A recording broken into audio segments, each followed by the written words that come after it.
He knows how to keep people in line. Right, Should have sent our picture in the ledge. right. As Part of Paul's days of Oh action. my gosh, wow, yeah. what a group. People just signing on. Hope everybody's got one of these. Oh, Andrew, good for you. That was our Labor Day flags that we had on the cars for Labor Day. Yeah. Yeah, I didn't have much decoration. The guy came along with 2 of those. I was so happy. I was, oh, thank you. Other people were painting their cars with stuff that would wash off because it was supposed to rain, right? So I thought, wow, what am I going to put on my car? My best. That was a great idea. Margaret, welcome. How are you? Hi, thanks. Great to see you. It's good to see you on film the other day. Uh-oh. On the video. No, on the video. Nadine's pretty special as a filmmaker, I have to say, John. You were right about that. Yeah. I haven't seen the film, but I loved working with her. Well, you'd be very happy with the outcome. Share Okay. it with the panelists so they get a sense of what you guys, how you framed the background for the whole Okay. conversation. So, yeah. Okay. But first, Thanks. here comes a little bit of music.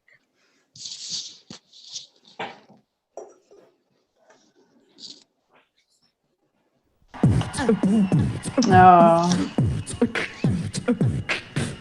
Hard to believe it's been 25 years.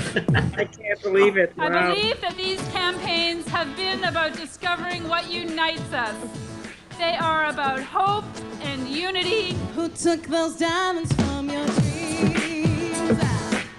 Who messed up all your crazy schemes? Who left you there for vultures' prey?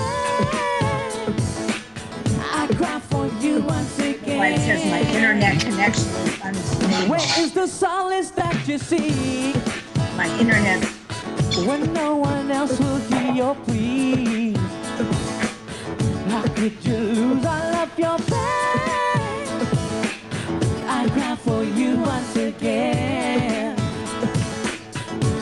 You know that I cry, cry, cry for you once again. No, so that's this is their You know music. that I cry, cry, cry for you once again.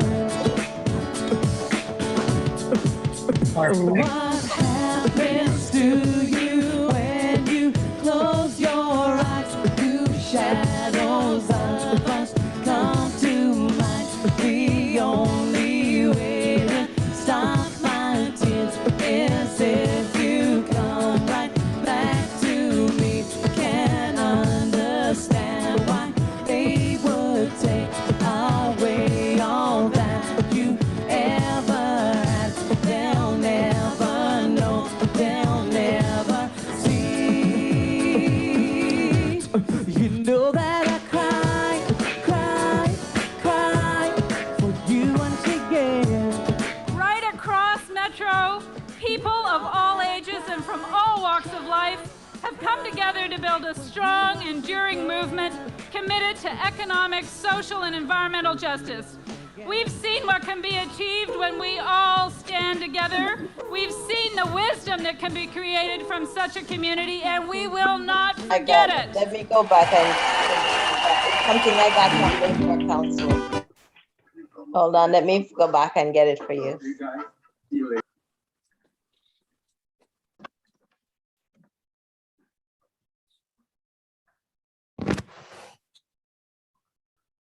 And over to you, Andrea. Thank you, Susan. I just want to say good night to everyone. This is such a amazing evening, and I have to say I feel like a newcomer when it comes to us taking on the fight and sharing our own stories of what part we play in making changes in workers' life and in our community. You know, I think it's just amazing for anyone that's either listening to us or are present tonight, and for our panelists who will share their own stories tonight about their own stories of the role they play in making such a huge difference in our lives. And I just want to welcome everybody here, and tonight is such a special night in us celebrating 25 years of the Metro Days of Action. I believe that that day, that very day, every day that the group or the workers that went out to take those action went out thinking it's just something they need to do. Who would imagine 25 years we are looking back at all the action that they take, the standing up in the face, the bravery, standing up under attack, are making sure that they will always remember every place that they went to, every action and every community group that labor bond with and community bond with labor. That's always a memory that we'll carry. Another 25 years from now, we'll be talking about it, but in a whole different light. And I'm hoping tonight, after we leave here tonight, for someone that wasn't there like myself and some that went and still trying to figure out what happened, that you learn a little bit more, that we are able to stand up again in that face of darkness that we face. So before we go any further, I want to do the land acknowledgement. We are meeting on the traditional territory of the Mississaugas of the New Credit, which was subject to the Dish with One Spoon Treaty between the Anishinaabe, Mississaugas, and Haudenosaunee that bound them to share the territory and to protect the land. Subsequent indigenous nation and peoples, European and all newcomers, have been invited in this treaty in the spirit of peace, friendship, and respect. I want to say, with much appreciation for us gathering and remembering, and the past September 30th, where we came together, almost everyone wearing orange, which is again another amazing action.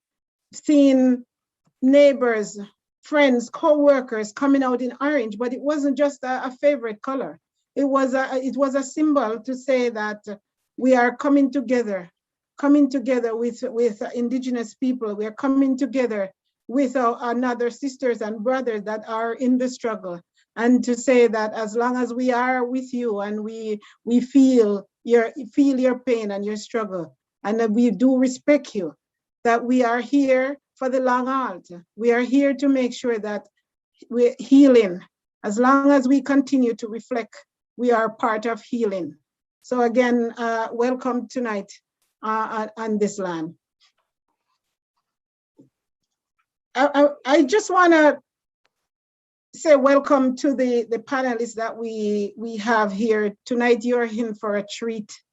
Unfortunately, all the memories that need to be shared won't happen tonight, but you're definitely in for a treat for four of our speakers that are here, and also Brother Cartwright, who will be moderating tonight.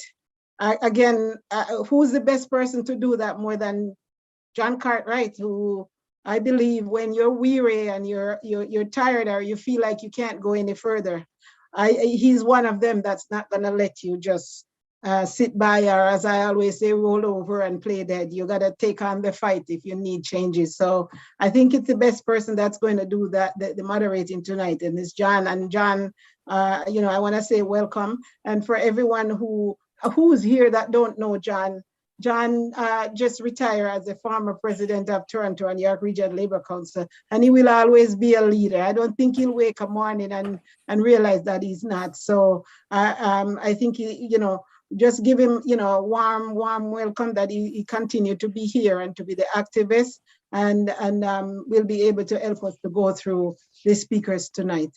So I'm going to turn over to John to moderate from here. Thanks, Andrea. And I think it's wonderful, as I said to the group before, we've got a newer, younger, smarter president of the Toronto and York Region Labour Council to lead us through this next decade. And for those of you who don't know Andrea, she is a fighter. And if you're in a fight defending workers, there's nobody better with you in those kinds of fights. So I'm here because we've got an amazing group of people on the panel and in the room as I see everybody, and I'm inviting you to introduce yourself on the chat so you can catch up in some cases. You know, the Days of Action was a historic event. We've got a group that's working with us on honoring the 150th anniversary of our Labour Council, starting in April 1871. We have a steering committee that includes Frank Septel, who's helping to run this meeting tonight, and Craig Heron, and a number of other key activists who've deeply embedded in history, and a whole advisory committee, and some of you have been on that advisory. But it is an amazing journey, 150 years, starting, you know, when we had no laws to say what we did was the right thing. And the year later, when those 22 dozen printers at the Globe were thrown in jail for the criminal conspiracy of going on strike for a 9-hour day, 10,000 Torontonians came to the street demanding their freedom. And that was at a time when the city was, you know, barely 40,000 people, and most of them were kids. So literally every second adult, you know, 149 years ago, were out demanding rights of workers to organize and build a better world. And of course, that's what the Metro Days of Action was all about as well. It was resisting terribly unjust government of the day, the Harris government, reaching out between labor and all kinds of communities, and we're going to talk about that much more. The steering committee was equally divided between union leaders and activists and community leaders and activists, and it was something that has stood us in good stead ever since. And you'll hear that from our speakers, Linda Torney and Margaret Hancock, who we've got a video reflection on. We originally said it was going to be a greeting. It's more of a reflection, and woven in with some of the other events from that time. You're going to hear that from our committee, our panel that's coming on. And we're also wanting to honor the Toronto Workers' History Project that has been keeping labor history alive in this city for the last number of years. Some of you have been on presentations and even theatrical presentations that the group has done. Please check that out, twhp.ca, because it is a wonderful legacy organization of people who are wanting to make sure we recognize this history. The Metro Network for Social Justice was a community group that came together. Margaret was the chair at that time, but just incredible activism from our communities who were standing shoulder to shoulder with unions, saying we need to make this different. So our panel is going to come on in a minute. I'll give them a bit more of an introduction after we see reflections by Margaret Hancock and Linda Torney. We can roll that tape. Thank you. When you know, even for a moment, that it's your time, then you can walk with the power of 1,000 generations. I would now like all of you to join with Margaret and I in a pledge. And that pledge is to go back into our community starting tomorrow to do 3 things: to organize, to educate, and to resist. You've got a dream like mine, nobody can take you down. So the momentum for the Days of Action came out of the Mike Harris government and his common sense revolution. Thinking back to the events from the time that Harris took office, the changes that happened in such a short space of time were absolutely unprecedented. And not a group was left unscathed by that. He cut welfare overnight. Many people found themselves homeless and on the streets. He stopped the subway expansion, housing co-ops and social housing, restricting the ability to organize, big cuts to workers' compensation, to education, axing employment equity, and of course, childcare. So everybody was busy fighting their own battles and getting discouraged. No more homeless on our streets. No more people with not enough to eat. We realized that Harris's agenda had really been patterned on clients out of Alberta at the time. So we asked Sean Gillen, who was the president of the Calgary Labour Council, to come and speak to our Labour Council. And what he had to say just horrified us. Because while we knew about all the cuts, what we weren't anticipating and had difficulty believing could happen was the loss of democracy. We really had to stand up for the world that we wanted to live in. That's when I think a lot of the labor movement in Ontario began to think, oh, we got to fight back here. And so we decided to organize. Sort of early in '96, we started to lobby the OFL to do something. They determined that the way to organize was to hold days of action in various cities around Ontario. So London, Peterborough, Hamilton, culminating in shutdown of the city of Toronto and a big rally at the end of October in 1996. We were a community partner with the Metro Network for Social Justice. And then we spread out from there and began to pick out all kinds of other groups that were not at that stage members of the Metro Network, and they weren't trade union groups, but yet they too had been hurt by Harris's cuts, and they were more than willing to get on board. I couldn't tell you how many groups we had at the end.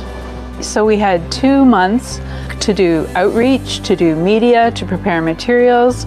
We had materials in many languages, I forget how many. At least 30 languages. We had an office floor filled with 70 staff who were working night and day. We had people working with community organizations and trade unions to help them understand what we were trying to do and to work with them to create their own actions in the week building up to the actual shutdown on the Friday and the rally on the Saturday. It was an immense organizing feat. So the fact that there was a woman leading the Labour Council in and of itself was a wonderful thing. But the fact that I was also a woman leader of the social justice community and together we were co-chairing this massive event was pretty wonderful. But the ethnic diversity, the racial diversity that was also present, the working with Indigenous communities. The First Nations drummers were there because we invited them to be. It was more than important, it was vital for us that they be there. So I'm just really proud of all of us that there was enough consciousness and effort and intention about making that part of the work that we were doing at that time. There was about 300 workplaces shut down on Friday. We had community people on the picket lines. We had neighbors bringing people on the lines coffee and donuts. And there were hundreds of workplaces that were cross-picketed on the shutdown day so that workers could stay home or go and picket at someone else's workplace and make the shutdown work. There was a camaraderie that happened around that educated a lot of people around labor issues, I think. The city was like silent. Very quiet. But the only thing that was on the street were picketers going from one site to another and the musicians who were, going to entertain people on the picket lines with their soundtrack. The arts community, they did some extraordinarily creative and imaginative things. It was like amazing to see this in the city of Toronto. The rally was held on the Saturday following the shutdown. So we marched from Exhibition Grounds all the way up University Avenue to Queen's Park, and of course we get there first. And people just kept coming and coming and coming. They were up in trees. They were hanging off signs. They were everywhere. We were there and people had still not left Exhibition Stadium. The music was extraordinary. The diversity of performers again was brilliant. The speakers were absolutely amazing.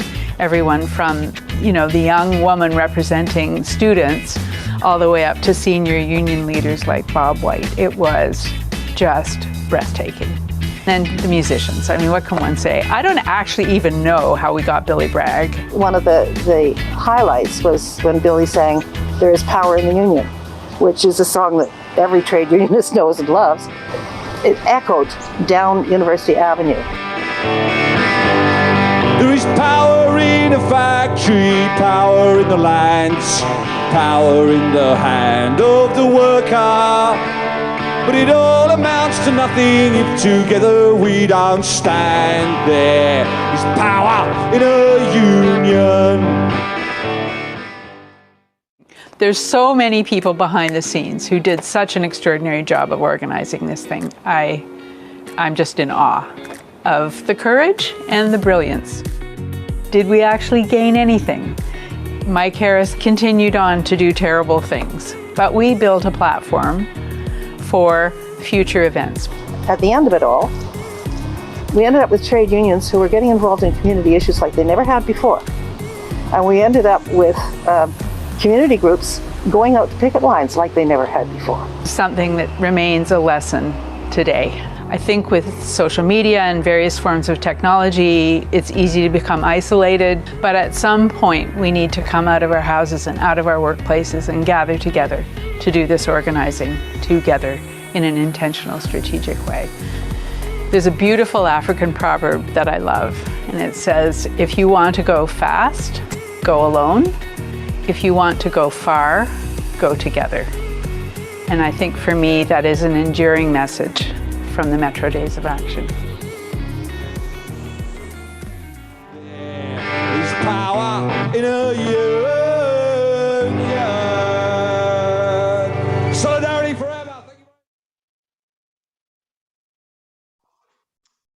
Yeah, so hopefully you enjoyed that video. We got a fabulous filmmaker, Nadine McKinnon, who pulled that together with those interviews. And now we're going to move on to a panel. Back in those days, I headed up the building trades, and we were shutting down every construction site in the city of Toronto, and in fact, some even outside of Toronto. Our folks were really wanting to be part of that. Our panel has Bill Howes, who was the Labor Council Executive Assistant at the time and Chief Marshal and one of the Gang of Four, as they were called, folks who were really in the top leadership of that organization. Ilian Barbano was a community activist, booked off with the Toronto Committee Against Racism at the time to do community outreach, and now he's a staff rep at SEIU. Vicky Smallman was the head of the Canadian Federation of Students. You see her marching in that parade right beside Judy Darcy and Linda Torney. And she's now the Human Rights Director of the Canadian Labour Congress. And Karen Brown was a brand new teacher in her third year of teaching, and she is now the president of the Elementary Teachers Federation of Ontario. So again, inviting you to introduce yourselves in the chat. If you don't do that, Vicky Smallman is going to tell us the secret of how we got Billy Bragg, according to the chat. So I'm going to ask, we're going to do a couple of go-arounds of the panel, and then we're going to open it up for a conversation with others in the room. So the first question really is, when you look back, what for you was the highlight of those days? And for the three of you that were just more or less starting out as activists, how did that experience shape your journey since then as political and trade union and social justice activists? So we'll start with Karen. And the panel's got to unmute themselves just to say that. Thanks. Hello, everyone. It's just an amazing opportunity to be here, and it's just the video was so fabulous and brought back so many great memories. And for me, when I think about it, I think about the people, the energy that was there, and that everyone answered the call. There was a call to come out, to be engaged, and we were there. We showed up. And for me, being a new teacher at the time, just in my third year, it was critical. It was a very pivotal moment in regards to my engagement. And I think the engagement of teachers within the union movement and getting involved in there, that was a time when we came together. Before, we were more, not on the forefront of it. And just to see the power of the collective. And that the issues for us at the time was education and the sweeping changes. But it was, I think, a key moment when people were rallying around the social good, social services, and it was something that was important for everyone. And for me, that sort of that passion, that energy, is something that continued in regards to me getting involved and engaged with the union movement. And I think that those days of actions really for someone who was coming into education to see the power of community. And for me, that was an exciting time. And that was one of the key things, just and I think, in the video, I'm not sure if it was Linda or Margaret, but talked about the courage, because being at that time a new teacher and the union steward, the job was to really organize and to educate the members about what's happening, and to have that trust to say, this is a fight worth fighting for in regards to the democracy and the sweeping changes that were going to take place. Thanks. Vicky, you were a student leader back then. Tell us what you thought I was the highlight of was. it. Yeah, there's so many highlights. It's really kind of hard to pin it down on just one. But for me, I think, I was the co-chair or the chair of the Canadian Federation of Students Ontario component, so involved in both the organizing from the beginning, from the Metro Days of Action, and then also because of my role at the Ontario Coalition for Social Justice as the community co-chair, subsequent Days of Action in other places as well. And for me, though, the big highlights, the education rally, which was on the day of the shutdown. We shut down at, I was on a picket line at 5:30 near my house on Roncesvalles, shutting down the TTC. And then we went off to the education rally, where we basically took over the whole block and beyond around the Ministry of Education. And it was a real collaborative effort of students, teachers unions, other education worker unions, and just trying to make sure that all of the groups relating to education had their voices, were able to have their issues put forward, their voices heard, and so on. Just incredible energy at that education rally, which for me was totally inspiring and really sort of a great intro to the next day, where we had, so many people. And this, for me, a huge highlight, was getting up on the stage and watching that sea of people coming up University towards Queen's Park. Just kept coming and coming and coming. And it was like, half of us were up there just weeping because it was so beautiful, to watch that. I think it's a memory that will really stay with me. But for me, the MDA was a real turning point in how I saw myself as an activist, how I saw the value of the work, the social justice work, and being part of a movement, that was just beyond my specific interests at the CFS, United Labor Community Together. And that has really shaped me and my work as an activist, since then. I think is something that really I try to live that spirit in the work I do every single day at the CLC, working on human rights. Thank you. And Ilian, you were from the community at that time, and of course, the first thing that Mike Harris did before he attacked labor laws was scrap employment equity and dismantle the anti-racism secretariat. What were for you were the highlight of the Days of Action, that period of time, and how did it shape your own journey? So in '96, I was organizing, as you mentioned, John, with the Toronto Coalition Against Racism. We were a grassroots group focused on. There was, as there is ongoing, but there's upsurges. There was an upsurge of xenophobia, anti-immigrant rhetoric. There was also attacks against immigrants and refugees. So we were mobilizing on that front with the anti-racist lens. But when Harris was elected in '95, I think we, other progressive community activists and the other folks that were there that just spoke, we were very keenly aware that we were up against. We were in this particular juncture in the history of our city and our province, and we knew that we were up against a government, a right-wing government, with a radical austerity agenda. As Linda said, it was, or Margaret said on the video, we knew we were in an unprecedented moment, and it kind of shook us up from our particular perspective. So we were, kind of on the community organizing tip. We didn't have strong links with labor, at least I didn't, and our focus was mainly community organizing. So despite not having that strong link with labor, when the opportunity started moving forward to build this coalition, we went full force as TCAR and other allied community groups at the time that we were working with. I don't remember all the names, but there was Anti-Racist Action, OCAP was part of it, the Tamil Resource Center that had their office at Wellesley Wellesley and Parliament. And we mobilized contingents to all that city action, starting in London. We did outreach, education. As you mentioned, John, I was working at the time as a frontline worker in a homeless shelter for homeless people, and we weren't unionized, but I was booked off, and that was kind of an innovative link between community activists that were not in labor and being booked off and combining our resources. For me, probably the highlight, I think, was the city shutdown on the Friday,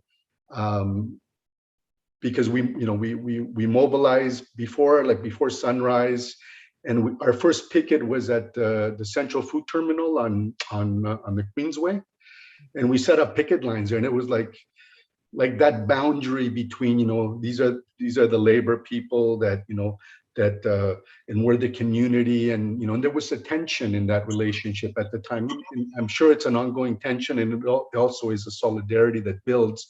But at the time, it just being in this broad-based group, and we weren't in a union, but we had set up a picket line, and we're trying to shut down the food terminal.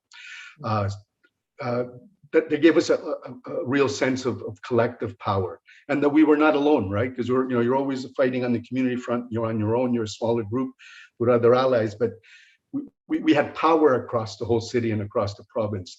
From there,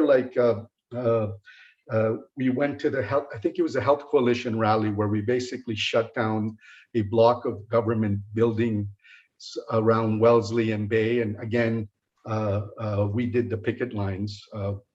The influence on me of the Metro Days of Action was pivotal. When you're an activist, you need hope, you need optimism, but there are a few times, or there are very special moments in our political history or our union activist history where you participate in actions, where you truly see the potential of the power of collective action. We didn't win. Harris stayed in power, but I think we're going to get into some of the lessons that we learned and how we can, quote unquote, start, which has already started, passing the torch to other generations of activists. Great, thanks. And Bill, you were the chief marshal, some would say between you and Paul Forder, chief cook and bottle washers, while Margaret and Linda were the chairs. What for you was the highlight and the most inspiring side of that, those events? Because it wasn't just 2 days, right? It was a whole series of events leading up to it and the building of that coalition, which you were very instrumental in. Yeah. Oh, something wrong with, you're on mute, Bill.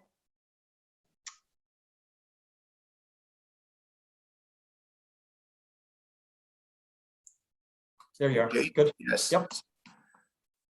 I was just going to say I was already getting long in the tooth during the Days of Action, but I wasn't too old to learn, and I just learned where the unmute button was. What I learned, I think, most out of the Days of Action was to really trust in the wisdom, the inherent wisdom that working people have. And what brings to mind is I think it was the day before the big march and rally. There were a number of demonstrations going on around the city, and one of them was one that was planned by OCAP, Ontario Coalition Against Poverty, and they they were launching a demonstration at the doors of the Toronto Stock Exchange. Now, my instinct would have been to go right on up into the stock exchange, but I knew that, and eventually they decided too, that would mean that the headlines that the press would give us over the days of action would be about people getting their heads busted and violence and destruction. So it fell to me as the chief marshal to go and have a chat with the folks at OHIP. And I went there. There were riot police standing around the corner from the demonstrators. They had their truncheons and their shields and all of the equipment. They were prepared to bust heads if the demonstrators did as they had planned to do, and that is go upstairs, go into the stock exchange. So I had a chat with the leaders of the OCAP and the demonstrators, and they did decide in their wisdom not to go upstairs because they became convinced that it would turn the whole focus of the media attention around the days of action into one of violence, which of course many in society would have wanted to see. I think that is one of the highlights of the days of action for me. I didn't even see the march itself. I was up on the 7th floor of the OPSU office on University Avenue and communicating with phone and radio and all the rest of it with our people, all of our marshals and the police, of course, as well. But I was reminded when I think about what we learned from the days of action, I was reminded of the time when almost 50 years ago, I was in California working with the United Farm Workers and Cesar Chavez. And at every meeting that the farm workers held, they used a slogan and they called it out loudly and forcefully. And the slogan was, "Si se puede, si se puede." It was almost like a chant. And that chant, when translated in from my crash course in Spanish, means yes, we can. Yes, we can.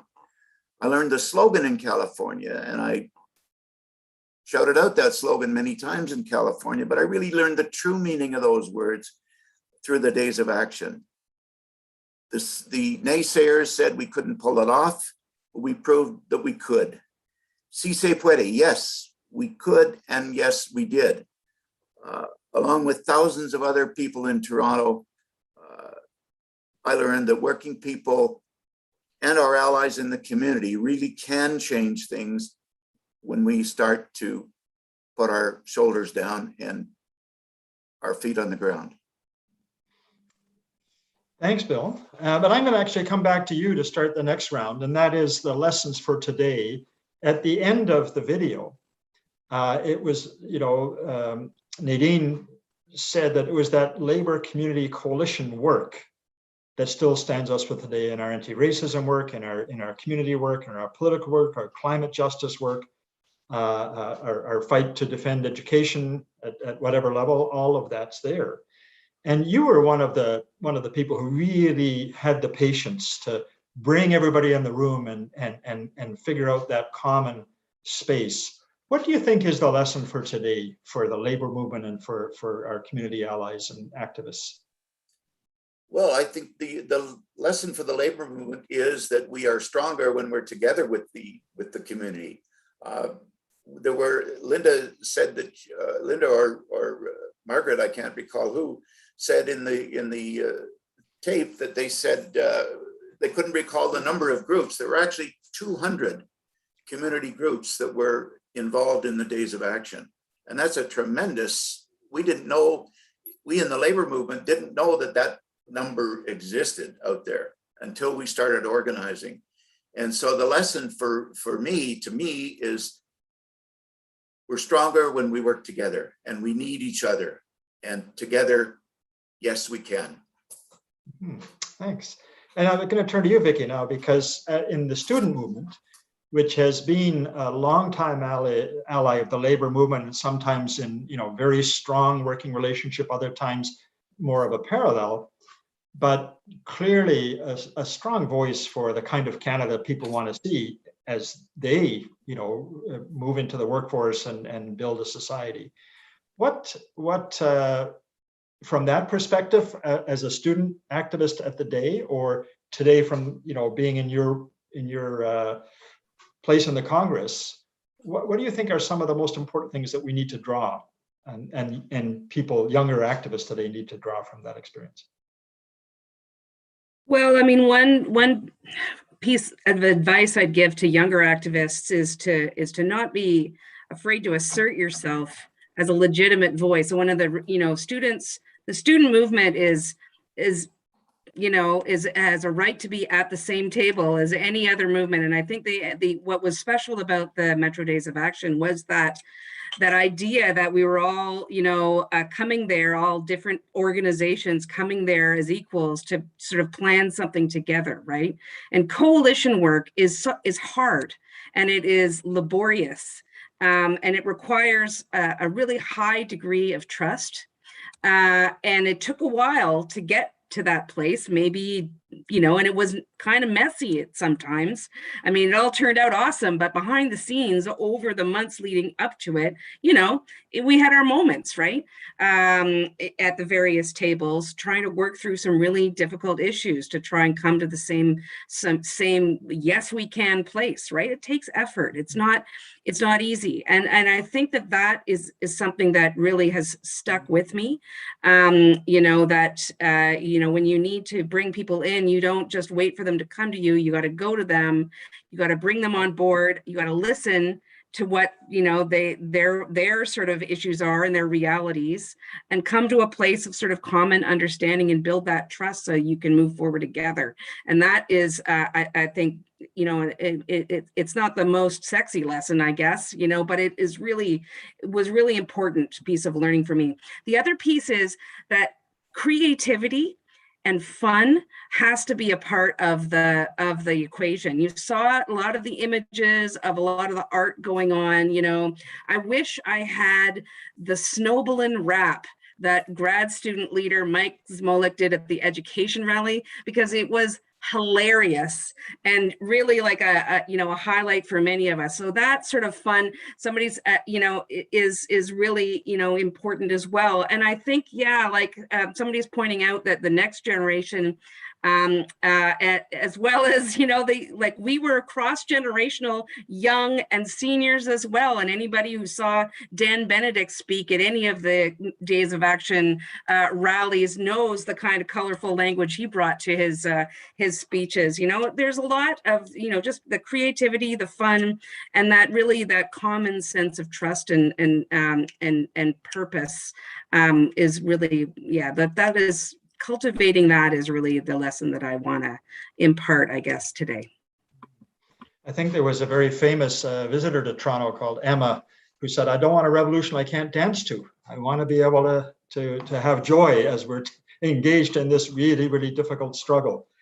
Ilian, from there has been, in different places, it has never been a simple thing for community activists to work with, quote, big labor, or in some cases for unions, tied up with their own struggles, to say, yes, we want to take time and go over and help a group of people who aren't part of our collective bargaining or our wages and salaries. And and we certainly, our Labor Council is very committed these days to that kind of labor community solidarity and coalition building. Is there something, whether it's on the anti-racism work or the deep community work or anti-poverty work that you were very much involved in, that you think are a really crucial piece for folks today in 2021? I was looking at the history that you put together, or the background, when we were getting ready for the event, and the piece that Linda wrote, from the former president of the Labor Council, when she was talking about how the Metro Days of Action came about within labor, and how they came to that decision. And she said that they realized, they became aware after Harris was elected, and the drastic changes and cuts happened so quickly, that labor would not be able to launch an effective resistance solely within its own ranks. And I think that stood true then. It stands true now, and also stands true. I mean, I can't speak, I'm not involved in community organizing as I was back then, so I can speak more from the labor side as having working with SEIU, having been an activist in CUPE, but to launch an effective fight back or a struggle, we got to look beyond our ranks, but we begin it grounded in our ranks. And I think, as I was saying, it didn't take much convincing for us back in mid-90s to get involved. Like, as soon as that door was open for the MDA to happen, not only us, many people, right? So we were, the threat at that moment, the economic threat, the political threat against democracy and our social fabric forced us, to kind of get out of our comfort zone. And we created those structures, right? There was a structure that was created outside of labor that had community delegates sitting around that table. The question is, yes, Harris, continued, and there was a huge devastation, and we're still in many ways recovering from that in the province and in the city. But we didn't have to stop with those structures. Doesn't mean they're going to be the same. So I think the lesson is always that community labor coalition fight back is what is needed, but you do got to create. You have to be intentional. I think someone used the word intentional. You got to be intentional about creating the structures, because you got to build that trust, right? And that solidarity amongst, and there are differences. I said there were tensions. There are differences then, and I'm sure there are now. I think the sister that mentioned the role of arts, just looking at what happened, there's been some really big mobilizations in Latin America in the last couple of years. And I'm just thinking about the Colombian national strike, which went on for over a month, and the role of artists, right? So you got the community activists, labor playing a part, but artists also played a huge part. So the part of creativity, I think, is also important. And it was an important part in the Metro Days of Action, as well as we saw in the video. Yeah, and in fact, Mayworks had been founded just around that time. And I think Helen Kennedy is later on, when we open it up, is going to say a couple words about her recollections. And that was clearly the number of cultural workers that were involved in that on the picket lines and creating material was wonderful. Karen, when I'm thinking about education, I'm actually going somewhere different first. When we created the Toronto Community Benefits Network, to legislate, to actually win the first equity programs from an Ontario organization, the Metrolinx, around equity hiring and opportunities for young people from diverse communities come into the trades and to the professionals. Colette Murphy from Atkinson said at one of our forums, this is difficult work, and we move at the pace of trust. We move at the pace of trust, which is a really interesting thing for us all to, build on what Vicki and Ilian had talked about. In the education field, we've seen that trust being worked on by education unions with parents, with students, with community leaders, right from those days, from the 90s. And we created the Campaign for Public Education. More recently, we created the York Communities for Public Education. When you think about lessons as a leading person in our movement now, one of the top, teacher and education worker leaders, and a mom, how do you think that lesson of building trust and of having people see each other's struggle as being common? What are some things from the education sector, or just your own personal experience, that you would reflect on that? Trust is so important. And when I think about what was happening at that particular time in education, and who was the voice of experts, who was talking about what was happening with class sizes, what was happening with cuts to special education, what was happening with the system, with maintenance, all those things that were happening at that time, the government wanting to take administrators out of the union, all the things that we were facing, the crisis that they were creating, a manufactured crisis in education, that the system wasn't working. And really, we had to have those conversations with parents because they knew what was happening in their child's classroom, right? They saw the good work, they saw the things that were taking place. And we worked on that trust, and that trust is so important. And that time you were able to see parents who came out and were supportive of you and engaging, and they were part of it. And it was part of the bigger community, the school as a hub. And it was not just those people who were in the building, but the extensions of it. And that's based on the trust and the expertise and the knowledge that we bring forth. So when we were talking about the things that were going to be happening to the system, the $2 billion that was being taken out of education by this government, and how that was going to be a detriment, that was part of those conversations, and those conversations continue today and we continue to use that to mobilize and engage parents when we had our parent walk-in during some of our job action and our last round of negotiations. And those are skills that we built on from that time, the importance of trust. And when I think about, there was a conversation earlier about just, there were younger people and older people in different generations. My mom at the time was a member of OPSU. She was her local treasurer. So she was out at the same time with those who were in the health services. And so you trusted their voice, what was happening there.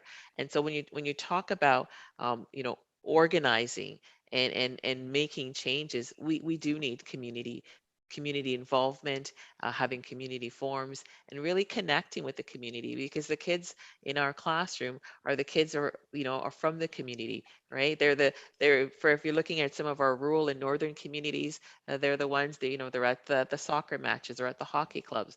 It's those things. They're at the track and field meet, and so we're meeting with parents every day, and they trust our voice. So when we say there are issues, they are going to be supporting us. They are going to lobby their MPPs. They're going to be there. And so I think, when you think about all of that put together and lessons learned, the importance of trust, but also the importance of resistance, right? It's so important that we resist. Many people are like, oh, we're not going to make any changes. It's not going to make any difference. But that was a point of slowing down the activities of the Harris government.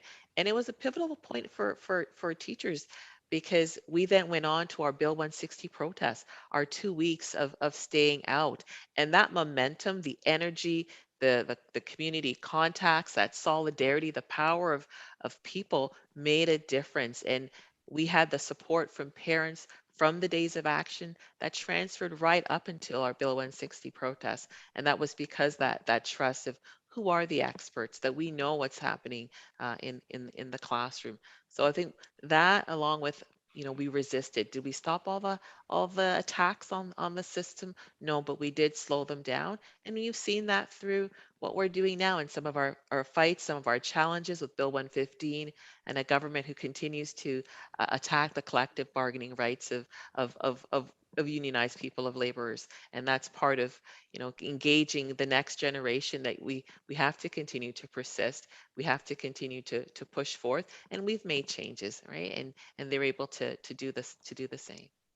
Yeah, and that same spirit, during the strikes there a year and a half ago or 2 years ago, I guess it was, with the education unions against the Ford cuts, we had all kinds of our members and our affiliates going out to schools in the morning, elementary schools, leafleting, telling parents, why this was happening, as community members, saying, we are supporting our teachers and our education workers because they're standing for the quality of education of your kids and our kids. And I think you're absolutely right. That's such an important thing. And in fact, the fight in education was part of the downfall later on of the Harris regime, when they took on the school boards, and we were able to elect progressive trustees and say no to the cuts budget. That confrontation led to a massive undermining of whatever credibility Harris was able to get at the time of it, later on. But Bill, I want to pick up on the point, and this is going to be last maybe just a minute and a half each. That sense of resistance, you were a union organizer, a strike organizer,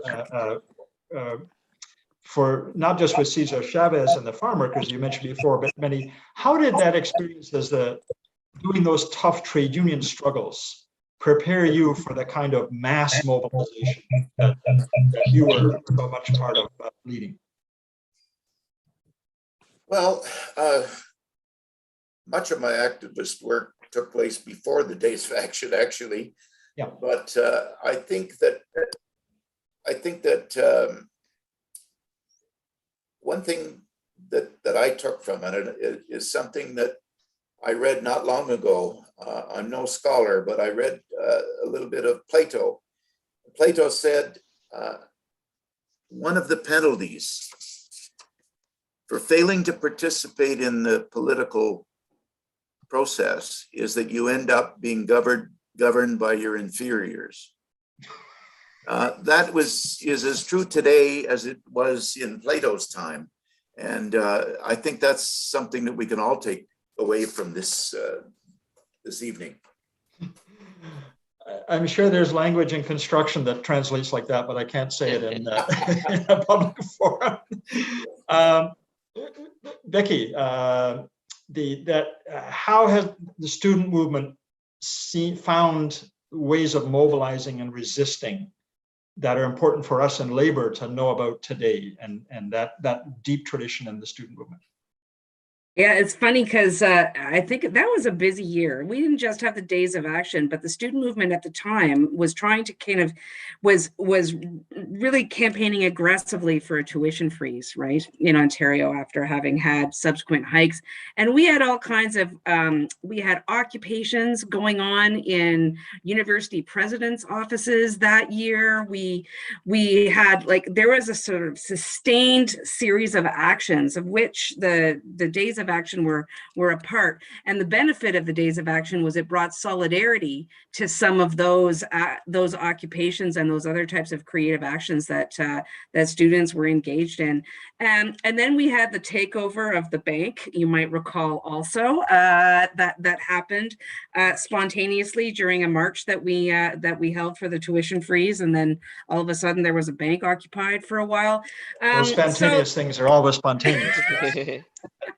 There was, but honestly, I think the student movement continues to bring a lot of, excellent creativity, and I think, activist commitment to their work. And, the great thing is that fresh ideas always happen with new voices, right? So I think what's really beneficial of the kind of labor student kind of coalition, community coalitions, is you can bring, a lot of those traditions together, right? And the activism, you can be militant and creative and fresh, but also part of an ongoing and long-held tradition, right, of militant activism. And I think that's why that labor student partnership is so special, and why the solidarity that we had during the days of action and beyond was so important.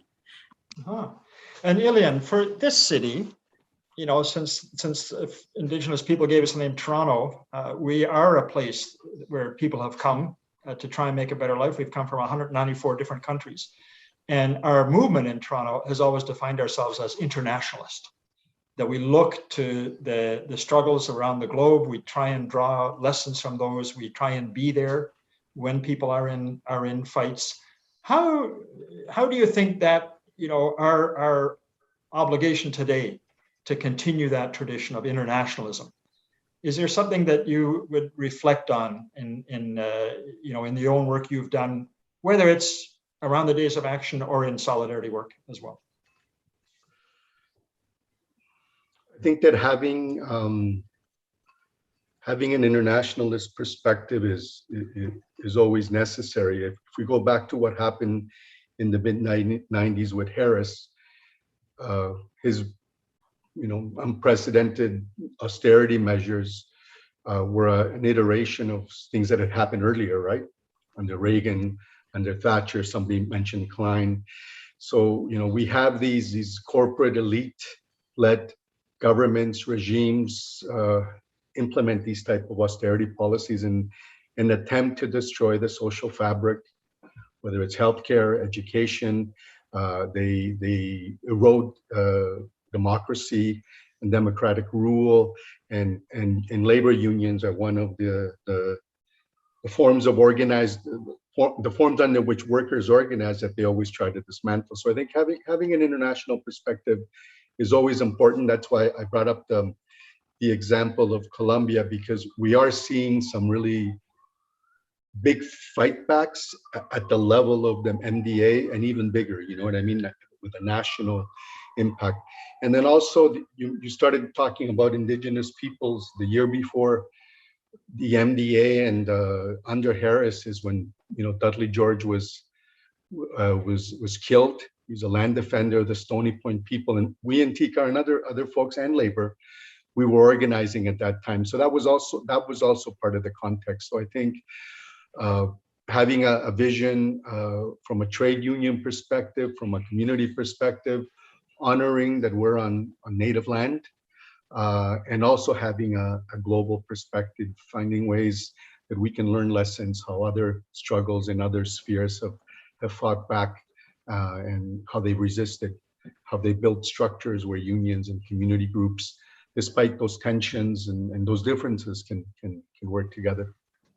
Thanks. And Karen, last word to you, minute and a half, just to sum up some of what you think this has meant for us and should mean for us. On mute. Always happens. I think it's an exciting time. It's an exciting time because we have to learn from our past. And there's a Jamaican saying from a scholar, Marcus Garvey, says that people without knowledge of its history is like a tree without its roots. I mean, it's dead, right? So the movement is dead. If we don't understand where we've come as an organization, as a labor movement, the next 25 years, we don't want to repeat the mistakes, and we want to really capture the passion, the zest, the energy, learning from some of the international experience. But what I'm hearing here is the solidarity that took place, and to utilize all our skills as labor, having the arts come into play, and the power of the collective, right? We individually, we beg, right? But collectively, we bargain, collectively, we rise, collectively, we lift the workers in this province, collectively, we can improve the social good, the public good for everyone in Ontario. And that's what the next 25 years is going to be. It's going to be we're going to be passing on to the next leaders of the movement to continue to push that torch. And for those in education, education is political. It's important. Education is a human right. Every child needs to be able to access quality public education, to get the resources for healthcare and other services, and decent work and decent wages for all workers, not just a minimum wage, but a living wage. And we're all part of making that possible. And labor is the key to that. And I think it's great, and looking forward to be in this movement as long as I can with the next generation to support. Wow, and that's a great way to finish off the panel. I want to really thank the panelists for being with us and sharing some of their thoughts. I'm sure it's given a lot of us, things to think about. We're going to have some time to share from the rest of the folks in the room, but let's just give a big shout out to our great panel. Thank you very much for being with us. The 150th anniversary of our Labor Council, we have a website, labor150.ca. And you can go there and you can see Linda's book, Walking on Sunshine, that was she produced just after she retired. There's a short version of it, 4-pager. If you want to just skim it, you'll see a link to the full video, Resistance in Concert, and we'll also have up the video you saw tonight with Linda and Margaret. Now, Andrea is the one who's got to take all of this legacy and figure out how we're going to move the working class into struggle in 2021 and beyond, and honor that incredible legacy that our panelists have been talking about. So Andrea, what comes to your mind as you've been listening to the panel, you've been thinking about this and the challenges ahead? I think one thing, if I was worried about, if this can be done again, then I realize no. I'm listening to everyone speaking, and one thing that keep coming back for us to take on this, we have to trust each other. The trust keep coming on, and I hear one of the speaker mentioned that when they start off this fight, coming together, labor and community wasn't really on the same page, but they were able to do it because it's putting away all the differences and just making sure that chain, that link is strong, and they were able to trust each other to do it. So I do believe that we really have the tool to do the job. I have seen the last few years, I would say that more of the, what you'd call the sheep's in wolf's clothing that show up, ironic, because we end up with the Harper, the Harris, the Hudak, and they all came and test to see if we forgot what we learned over those years, and proven that when it was time, the labor and community came together to really send that message that we're definitely not sleeping. So I'm not worried. I think we just need to figure out when is the right time to act, and definitely with all the threat around us, we have no time to waste. We don't have any time to waste. We have someone that's roaming around, changing the tactics a little bit as they continue to do this kind of a fight, changing the tactics a little to say, I'm your friend. Labor, I'm here with you. Don't be fooled. This is the right person. But we know for sure neither for the community nor within union, there's no fat cat. It's just someone who continued to bring on the legacy of attacking. And I'm hoping with us getting ready and saying that we want to rise up, then we should get back to the drawing board and start making a plan how we're gonna take on one more like they've done before. Mm-hmm.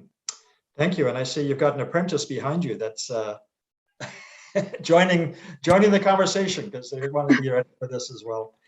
So again, you can see lots of material at labor150.ca, and Matt Dusenberry, who's doing some of our media work here, has invited you, if you're interested, to send your own story and a photo to 150@laborcouncil.ca. It's our email.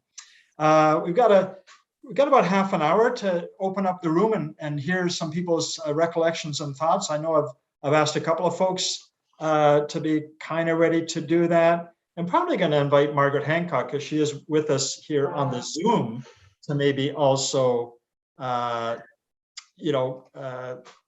mention some things that comes back to mind now. She's seen this conversation. But Helen Kennedy was on our executive board for a long, long time, and was the part of North York Fights Back in those days. Helen, do you want to jump in and share a few thoughts? And then Margaret, I see you got highlighted for a second. We're going to ask you. And then I think David Rappaport, I saw his hand up. So go ahead, Helen. Yeah, thanks, John. Yeah, I mean, this has been really great. I mean, John and I had a conversation earlier today. Once you start talking to people that were there, you remember how exciting this time was. I was involved in a group called North York Fights Back, and we were very excited. Not North York Fights Back, but a couple of union activists that I had met through Metro Network for Social Justice. At the time, I was kind of on the periphery of that group. We got really excited. Okay, what could we do up in North York? Because we know the movement usually just exists south of St. Clair. And we started to get together to explain to see what the potential would be to get some union and community activists. I worked for the city in a community center, was very aware of all the community organizations. And we got together, we started meeting bi-weekly and then weekly. And after our meetings, we used to, maybe stop for a beer afterwards. And it got to be that there was so much excitement about the days of action that our organizing continued after the meetings because people heard what we were talking about and wanted to get more information. And I think that was the lesson for me about that was that, and the success, the overwhelming success of the rally that North York Fights Back did. We did cross picketing at North York Hydro up at Yonge and Finch, and then marched down to join the building trades. John was the head of the building trades then. And we were so successful at getting people to come to Hendon Park to start the march down Yonge Street that I had to keep calling John and saying, sorry, they're still coming. And the last group came was a busload of seniors from Lawrence Heights. And, they were resistant to getting back on the bus so that they could drive down with us. They wanted to march. So it was really an overwhelming success in terms of the number and the spirit. The other thing that was really amazing is that my own local was pretty hesitant to get involved at the beginning. But on the day of the march down Yonge Street, I ended up marching beside this member of the executive who was pretty reluctant to begin with and thought it was just a rabble rouser and whatever. And he's yelling as loud as I am against Harris and against the cuts. And, and I think that the lesson for me there was that we were united. We were united in opposition to Harris and all of his horrible agenda. And I'm really glad that Iliam just mentioned Dudley George, because it is really important to remember that it was the outrage around the murder of Dudley George that also was part of the anger against the Harris agenda. And I think if we look now, what can we do now? Just before, my favorite slogan actually came from my daughter, who was involved in the rally and making signs and the whole thing. And she did this elaborate sign that said, "Show your butts to the Harris cuts," and she was quite proud of that sign. Anyway, I think that the other thing is that just shortly after that, 2 weeks after that, I got a desperate phone call from my daughter saying, "We need the North York Fights Back banner." They wanted to bring it to the school to show the support for the teachers walkout, right? And it was just that whole consciousness raising, that education part of it and the organizing part of it, we really did well. And I think that the lessons for me is that, we were united under the Harris against the Harris cuts. Why the hell can we not be united around Ford government, the pandemic, the policing models that are killing Black youth, the Indigenous struggles, the land back the struggles, the residential schools, the horrific things that have happened in terms of, and even thinking of John Chrétien, well, I adopted an Indigenous person. Come on, we need to get past that and fight for good jobs, fight against the racist, legacy of our country. And we can do it. We can do it, but the labor movement has to play a central role, and the local labor community coalitions are essential. You can't just do it at a central body. You've got to do it from the grassroots up. And I think that's really important. And hopefully, that's what we can, that's certainly what I take out of this. And it's been really exciting to certainly hear the stories. And I just want to acknowledge that Claudia White, who was my local 79 member who we started North York Fights Back together, is also online. So yeah, thanks. Great. Thanks, Helen. I saw David Rappaport has had his hand up, and then I'm going to recognize Carol and then ask Margaret if she'd say a couple of words back. David. Well, thank you, John, and thank you for organizing, for the Labour Council for organizing this event. It was truly momentous, and I'm sitting here getting all nostalgic, and I wrote down a few notes.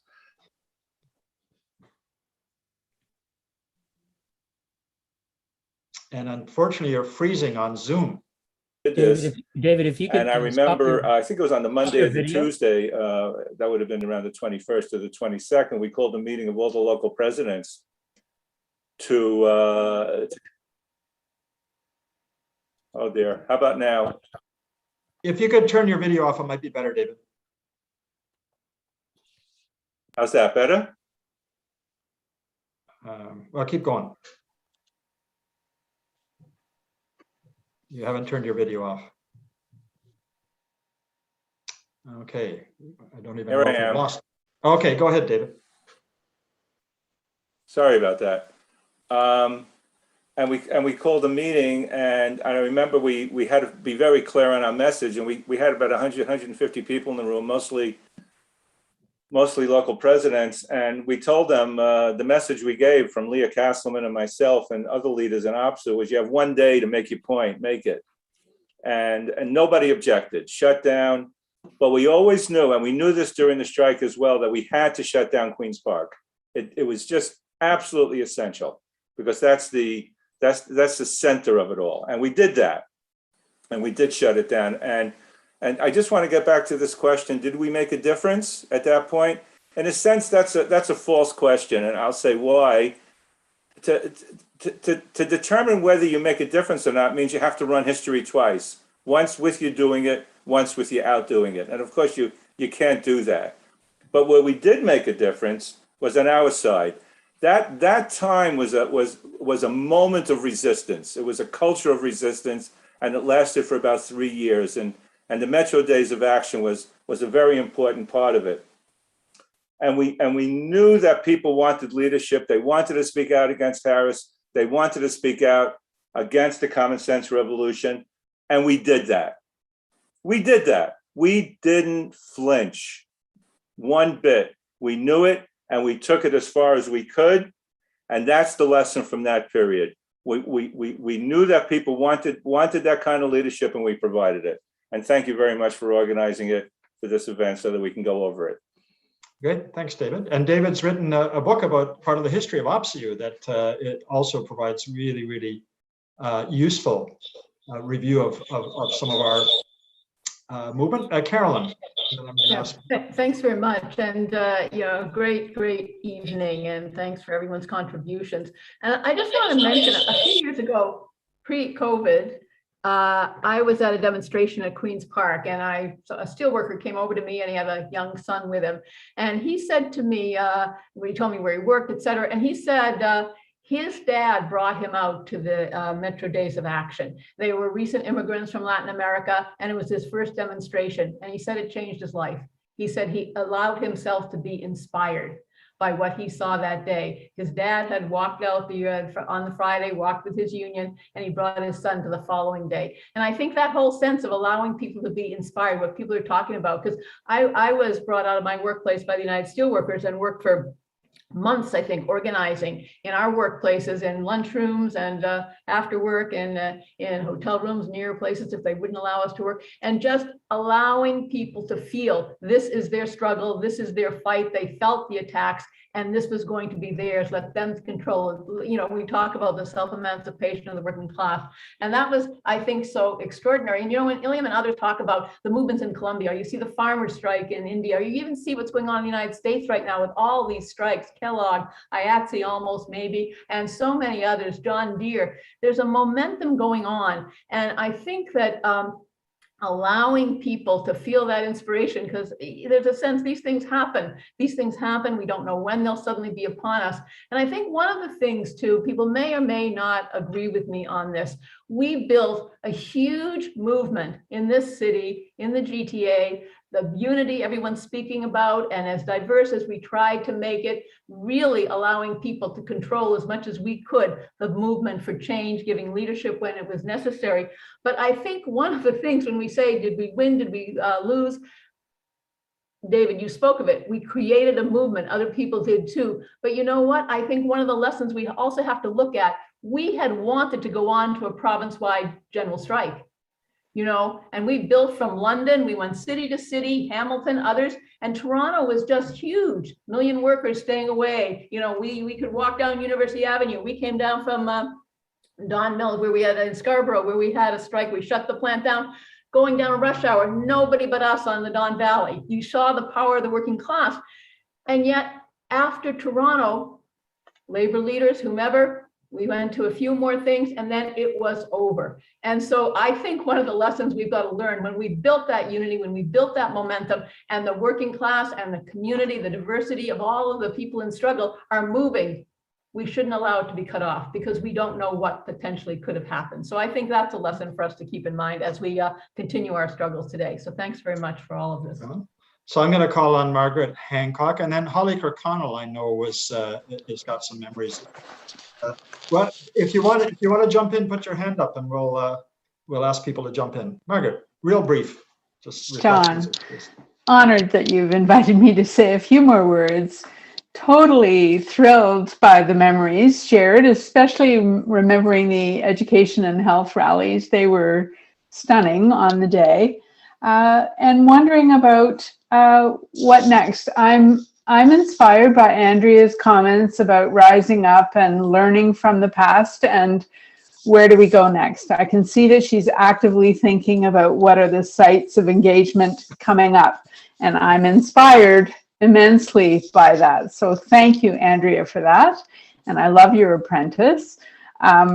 Also, just, in this coming year, we have a provincial election with a Conservative government, a premier who is not as smart as Mike Harris was, but has a very interesting platform. Can we organize around that? We have moments around childcare and climate that are huge, on which we could engage collectively. And then, I don't know how many folks read the Joe Cressy article about whether he's going to run or not, but there's a beautiful message in that where he quotes a Quaker saying, which is, do all the good you can for as long as you can, for as many people as you can. And I love that. And I think that is what we are all about. Oh, you got great sayings, Margaret. Okay, Holly, I see so many people here I could call on, but I know Holly, you've got maybe some thoughts in mind. And you've got the shirt. You were there because you have the shirt. We know that. I have more than one. I don't know why I have several really. Whenever I see that video, I just get goosebumps and sort of tear up. When Linda Torney says we're there to organize, to educate, to resist, it's just so moving.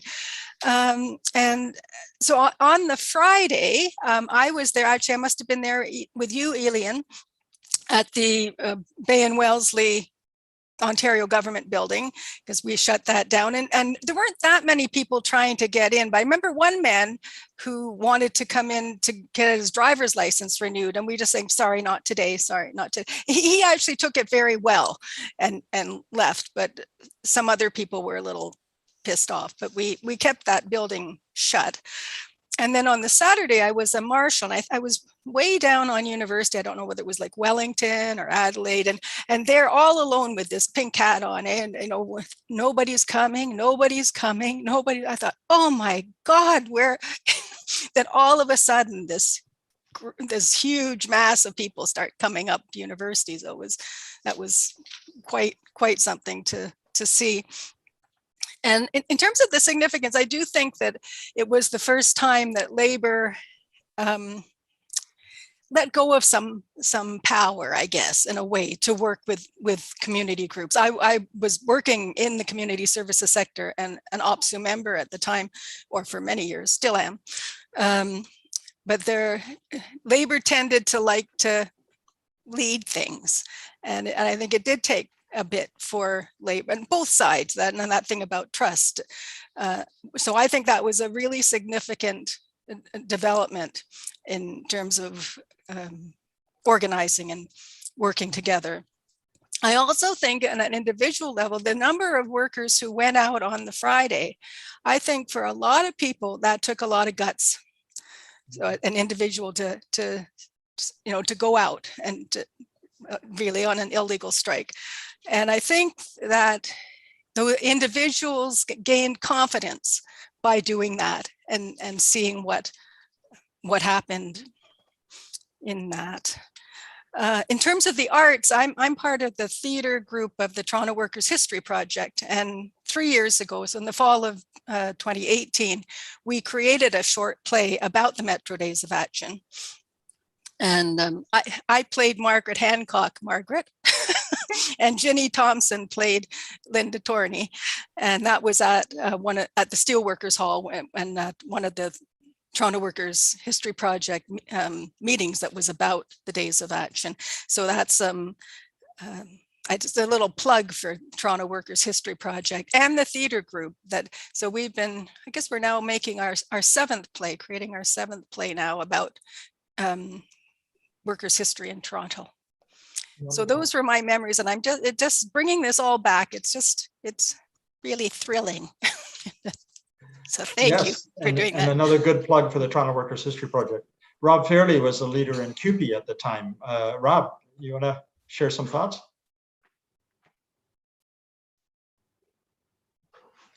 Are you on mute? You're on mute, Rob. Rob, you're on mute.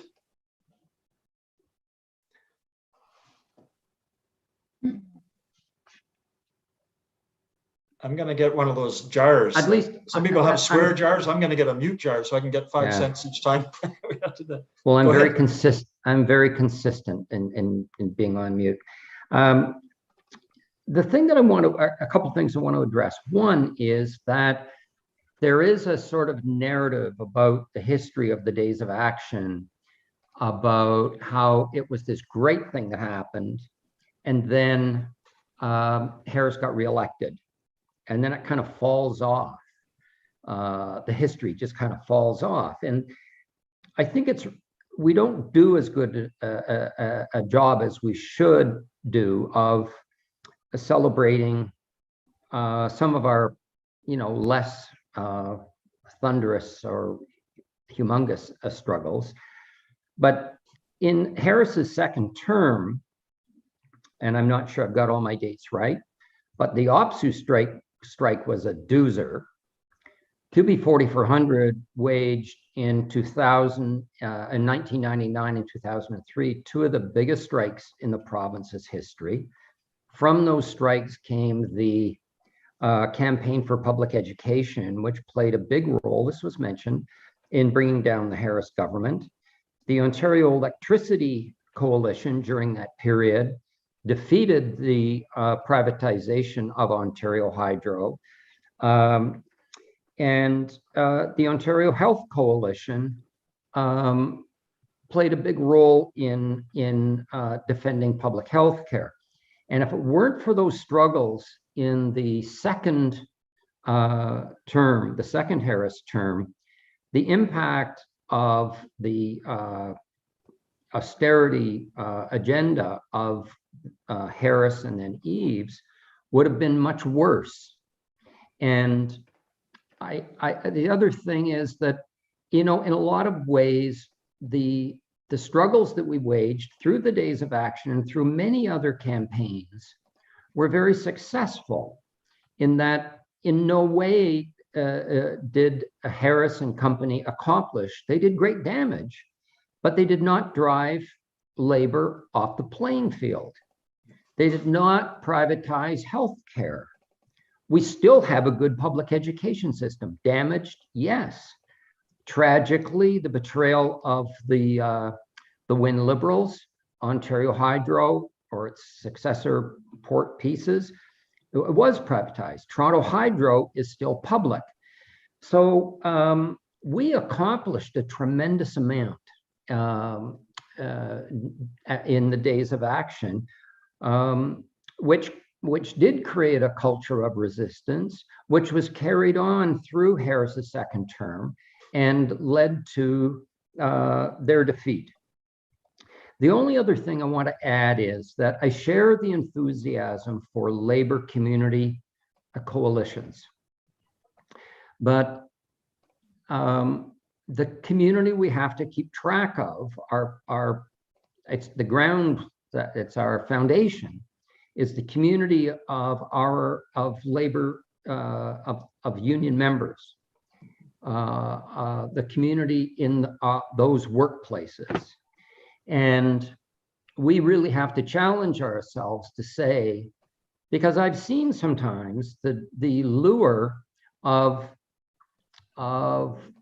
finding it more comfortable to go to a meeting with other lefties than to go into the workplace and do the tough work of talking politics and waging workplace struggle so that we can deliver a powerful labor community. And I believe that the march forward includes a march by labor back into the workplace. Because if we're comfortable with the boss and the members are enduring the daily frustrations of being under the heel, we're not going to be able to turn out the tens of thousands, hundreds of thousands of from the labor community in the workplace that we did during the days of action. It's entirely possible, but let's not lose track of that. Thanks. Oh, Rob, that's a wonderful summary, I think, of the conversations we've been having. For those of you who don't know, Rob wrote the amazing campaign planning handbook that we've used. It's been translated into French and Chinese, I shared all across the world. And it really is an important document that's drawn on the kinds of experiences that Rob's just speaking about. So I think this is a great way to end this part of the sharing, but and we're going to go to a little less formal part in a moment. But the big question early on was who got Billy Bragg and how did that happen? And Vicky had sent a notice, but somebody told me that Andrea Calver may know that answer as well. So either Andrea or Vicky, who wants to tell us about how we got Billy Bragg there? And I hope you're not on mute because I wouldn't be able to see you if you were. I don't see Andrea unmuting herself. I was kind of hoping she'd tell it because I think, and maybe there's others who are on, like Deb Duffy, if you're still on, or Stacy. So the story is that the few people had been plotting about wanting to get Billy Bragg, to perform. But there was a concert, like he was touring in Ontario at the time, or in Canada and in Ontario.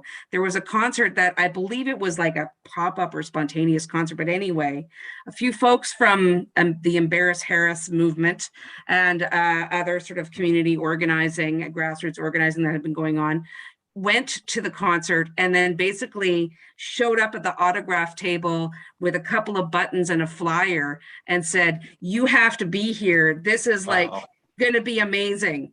And gave them the number of the Ontario Coalition for Social Justice office, because Catherine Goulet's number. And lo and behold, like a few weeks later, there was a voicemail. Yeah, it was David Robbins, actually. Yes, Stacy is exactly right. It was David Robbins that really took the initiative and like essentially made this happen. And yeah, slapped it down, buttons, and then yeah, it was on a voicemail. "Hi, this is Billy Bragg. Thanks so much for the invitation. I've arranged it to be available." And I think that and Andrea, the reason I pegged Andrea is because she kept, when she took over at the OCSJ, she actually kept that voicemail as long as she possibly could to listen to from time to time, because it was such a great memory. So that's the story. We can thank David Robbins for his diligence in stalking Billy Bragg so that we could have him perform. That's wonderful. And we're just going to go now to actually another amazing performer, Lillian Allen, who was so much of it. And then we'll come back and we'll be a little more informal and just do popcorn stuff. People can just pop in and say a couple of things or chat for a few minutes. We're going to be finished before 9 o'clock, but let's see Lillian Allen.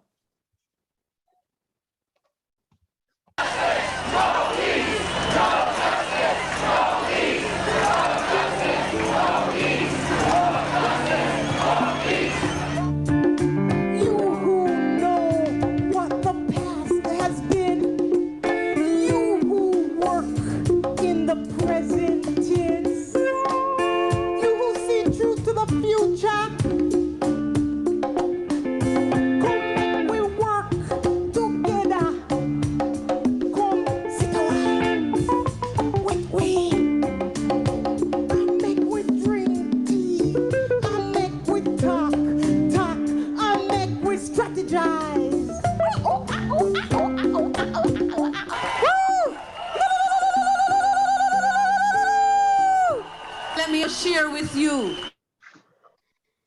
Yeah, Lillian, that album is called Revolutionary Tea Party. For those of you who remember, she was one of the first great, dub poets in this city, and still around, feminist, really great leader in our movement. So, anybody that wants to just throw your hand up and share. There's lots of folks have been doing chat, but anybody else that wants to or socialize or just say hi to somebody. We've got a few minutes left before we wrap this up. And I'm seeing Dave from IATSE. Unmute. Put a quarter in my unmute jar, Dave.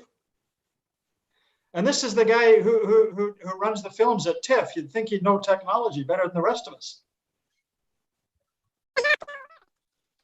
Oh. No, there's something wrong with your audio. I'm not sure what that is. Maybe you need to phone in. Or remove. It's making you sound like a chipmunk. Remove your earbuds. Remove your earbuds, Dave. All those damn earbuds. No, we're not hearing you. I think, why don't you look at technology for a second and see if there's anybody else wants to throw their hands up? I see Stacy was in the crowd there. Wait, can you hear me now? Stuff and others. Yep, we can hear you. Okay, oh, good. Go, okay. Yeah, sorry, I had to figure out which, it's a new computer. I'm trying to figure out the menus. Anyway, I heard what Rob Fairley said, and I take his point. It's important. But one of the things that I've learned, somewhat to my dismay, is that something like 30% or so of union members are conservative in their political leanings. And I just wonder, well, could this be as dangerous as talking about religion in a bar? If you go into the workplace and you start talking about, the NDP's platform or whatever, some social program, and all of a sudden someone objects to that, you could end up in a fight in the workplace almost. I'm just wondering, how do you manage that kind of possibility? Because I can understand talking about it. You would think we would all be on the same side, but obviously we aren't. No, Rob, did you want to jump back on that? I can talk a bit about the work that you did around the HUDAC right to work stuff, or? Yeah, sure. I mean, I had the great pleasure of working on the anti-HUDAC campaign that the Fed waged, and that really Labor Council in Toronto kicked off. And there's two ways of looking at that 30%. One is that, it's a big drag. And the other is that one of the extraordinary things about labor is that labor leadership, labor organizations, is that we have a relationship with a connection to much of the working class, including people who get swayed by right-wing politicians. So we've got this opportunity. That's the other way of looking at it, is that 30% that can be so disappointing, we've got a connection with them. And that's what we worked on in the anti-HUDAC campaign. And we tied it to the collective agreements and the fact that the reason HUDAC wanted weaker unions and fewer unions was so that they could attack our living standards, our collective agreements. And we were able to reduce the conservative vote among union members from, I think it was around 30% to about 20% or 19%. It was remarkable. And I think, without being, I don't mean this as a criticism of you, brother, but I think there's been a fear of workers, a fear of the working class, and even sometimes anti-working class sentiment in the labor movement. And we've seen that what a disaster this was in the United States with this huge shift in sections of the working class in the United States. It doesn't have to happen. But if we have to, somebody said the workers had courage in the days of action.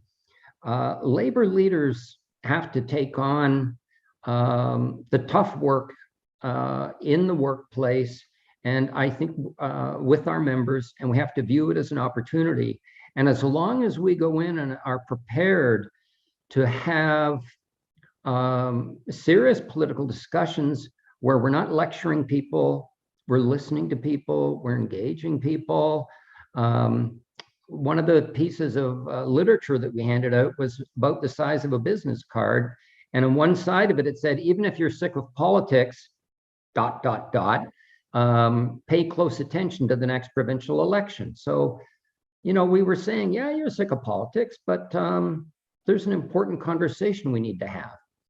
So, you know, I think we don't want to get completely distracted by the 30%, but I think we've got to get over the difficulty that often goes with time spent in the workplace. And sometimes it is more comfortable downtown talking with HR.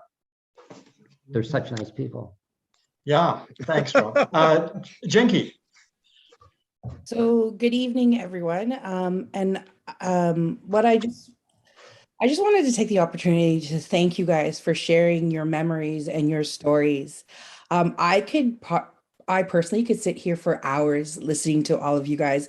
I think the labor movement does the only thing a really bad job on is celebrating what we have come from. We don't always take the time to celebrate that. And so I've always been on the receiving end of John's history lessons, and I love it. Like, I had the pleasure of working with John, on the executive board of the Labor Council.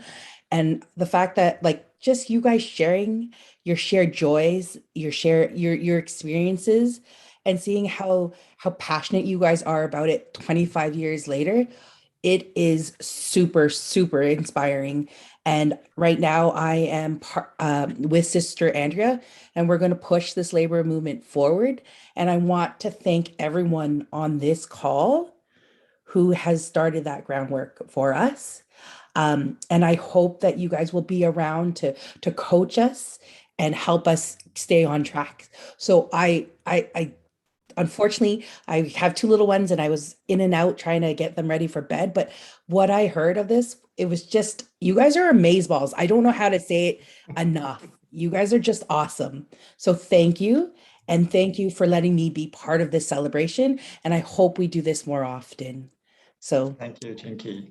And Jinky is a library warrior in the leadership of our Toronto Public Library Workers Union, and is now the treasurer of the Toronto and York Region Labor Council, as well as 2 little kids. Thank you for doing all that and taking that on. Anybody else want to jump in, or do you want me to keep on naming folks? I'm going to actually come back to that question that David raised about how do we talk politics, you know, to members. And I'll just share a little bit. When I was the head of the building trades at that time, we had gone through a horrific period. We had 30–40% unemployment in the 90s when the real estate market collapsed. There was suicides, there was, you know, people losing their homes, families breaking up. It was tough times. But we also had a fighting spirit that we had got from the, you know, the old timers who built those unions post-war. And because there's no seniority in construction, people knew they had to fight like hell for those jobs and for those jobs to be union. And we didn't have a problem shutting down every single job site, in spite of people, some of them, they'd only come back to work, you know, a few months before and finally getting a paycheck, because we'd had those conversations that tied in the Conservative Party agenda with cuts to workers' compensation, with attacks on our union standards, with you know, with a whole number of things. With you know, imagine canceling the subway and filling in a hole, $100 million hole. Well, for every construction worker, that was an insult. So a lot of our members were naturally conservative. A lot of them actually voted for Mike Harris.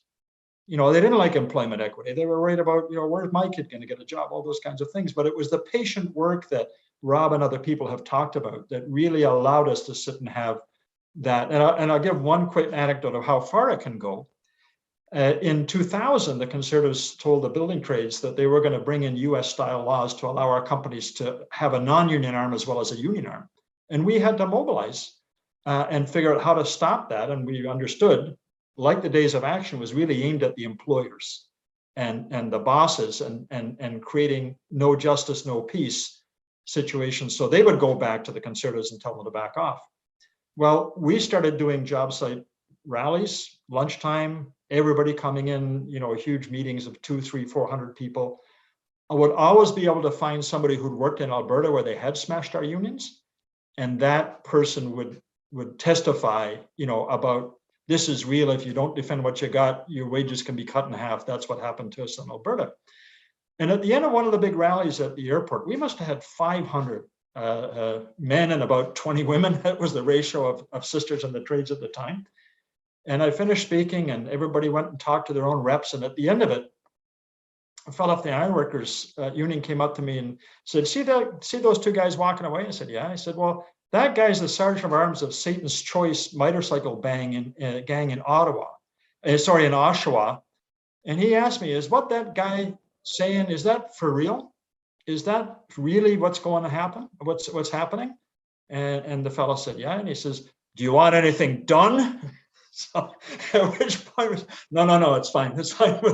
But, even people who come from a very different space, if we can talk to them about their working conditions, their families, their communities, it's how we have this political conversation. So that's what we're going to be doing. Oh my goodness. And the best storyteller on print in this country, Our Times Magazine, Labor's independent magazine, all the way from Nova Scotia. Please welcome Sister Lorraine Endicott. Lorraine. You better be unmuted there, or you'll have to pay money into the unmute jar. Thank you, John. I think I must have been on the Friday, I think I must have been following Vicky Smallman around that day with Barbara Bailey from Our Times, our designer, because apparently I was everywhere she was, but I didn't realize that. Anyhow, it was a very exciting day with the streetcar in all that area, in the Junction area, and yeah, it was just thrilling. It was. Anyhow, I have to say, I'm very surprised. I see that Nick DiCarlo's here from the Seniors for Climate Action Now, and he hasn't said a word. I can't believe it. Because one thing I'm wondering about, we're talking about labor and community coalition building, and I have to say, I went to the Halifax Fridays for Future, one of the big events where last year, 10,000, for Halifax, it was huge, like 10,000 people showed up. But it was organized, I think, mostly by high school kids, young people, and some university, I guess. But there was hardly any labor there. It was like, 3 people from the organized labor movement. Well, maybe 4 because I was there. But so I'm just worried that.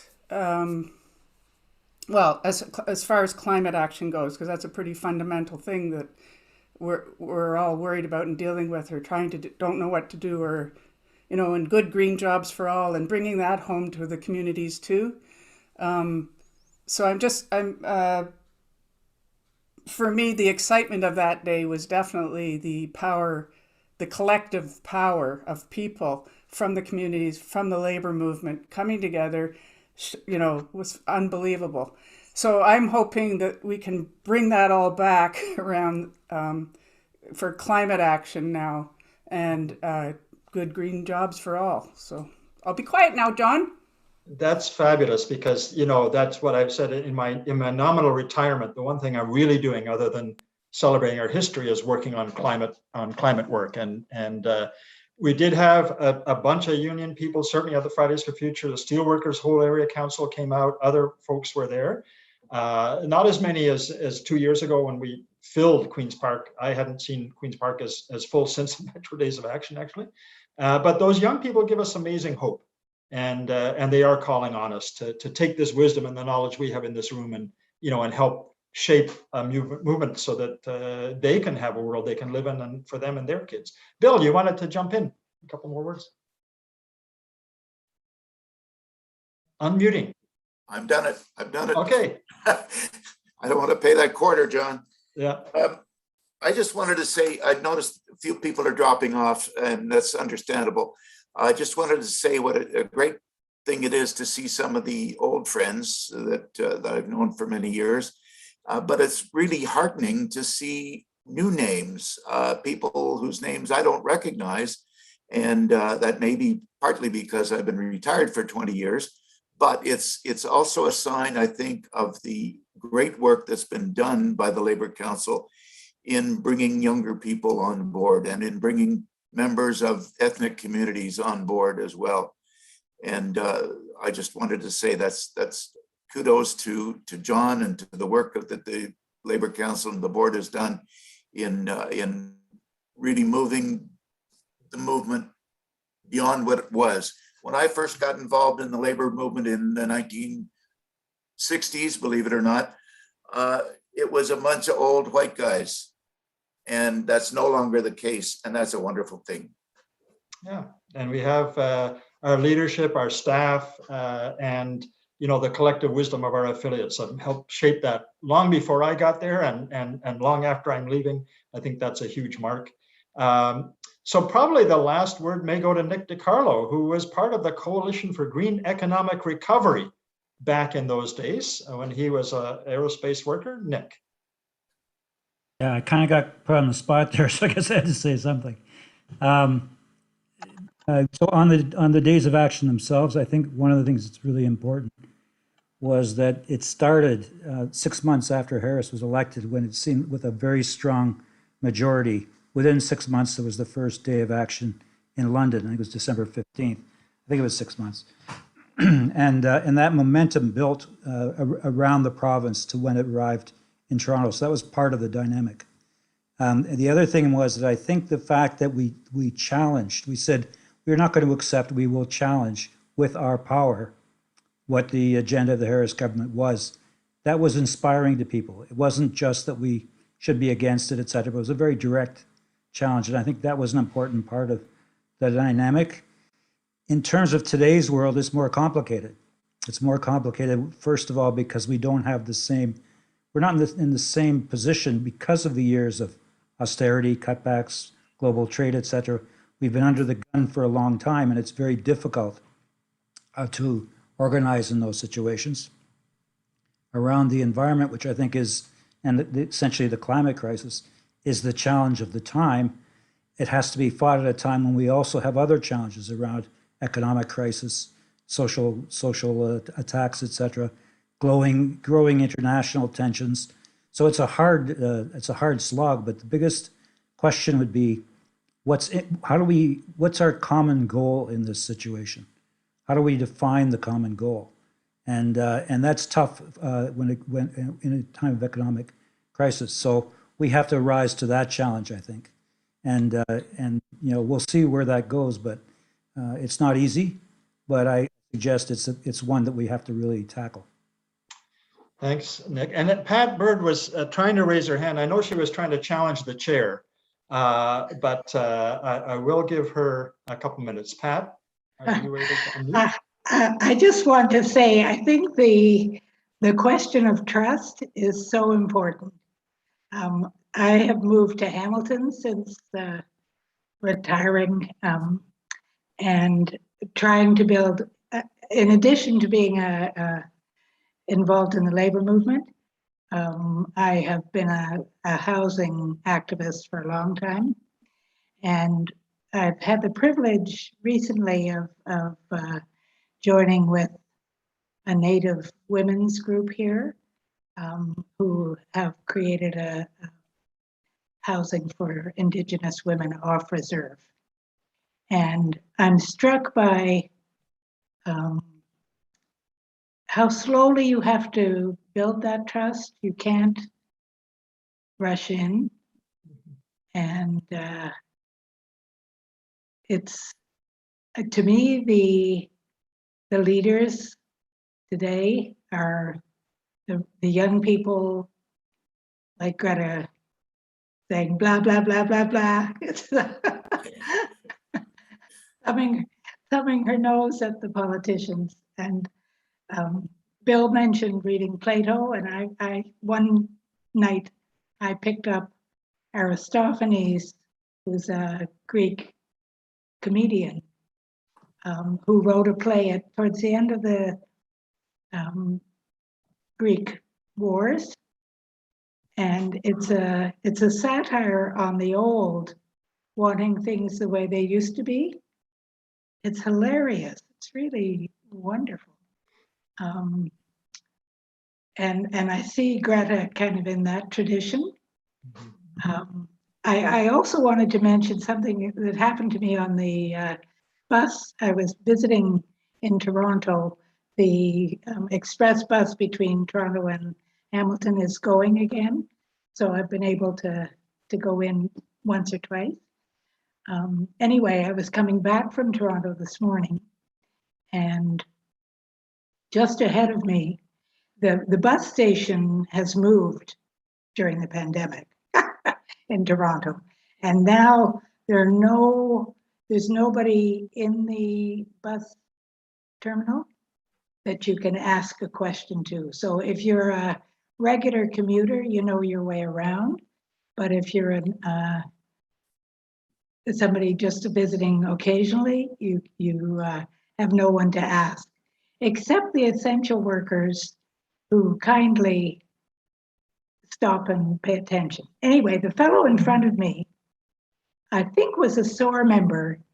It's a while since I've been able to be at a SOAR meeting here. Anyway, he was pointing to a package on the bench that somebody had left behind. And I thought, oh dear, is he going to call security?